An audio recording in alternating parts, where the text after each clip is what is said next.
August 28, 2025 చాలా మంది ఇళ్లలో పెరుగు త్వరగా సిద్ధం కావడం లేదు. ఒకవేళ సిద్ధమైనా పుల్లగా అవుతుందని, లేదా రుచి తగ్గుతుందని చెబుతుంటారు. అలాంటి వారు పెరుగు తోడు పెట్టే పద్ధతిని మార్చుకోవాల్సిందేనని నిపుణులు సూచిస్తున్నారు. పెరుగు త్వరగా తోడుకోవడం కోసం, రుచిగా తయారవ్వడం కోసం కొన్ని కిచెన్ టిప్స్ పాటిస్తే మంచి ఫలితాలు వస్తాయని చెబుతున్నారు. పెరుగు త్వరగా తోడుకోవాలంటే, ఒక ప్లేటులో గోరు వెచ్చని నీళ్లు పోసి, అందులో తోడు వేసిన పాల గిన్నె ఉంచాలి. ఇలా చేస్తే తక్కువ సమయంలోనే టేస్టీ పెరుగు సిద్ధమవుతుంది.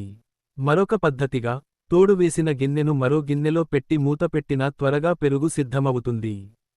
తోడు పెట్టే గిన్నె అడుగున కొద్దిగా పెరుగు వేసి, తర్వాత పాలు పోయాలి. ఆ మిశ్రమంలో పచ్చి మిర్చి ముంచితే, 2-3 గంటల్లోనే చిక్కటి పెరుగు తోడుకుంటుంది. ఎండుమిర్చి తుంచి వేసినా పెరుగు త్వరగా తోడుకుంటుంది. పైగా ఎండుమిర్చి వలన పెరుగు పుల్లగా మారదు.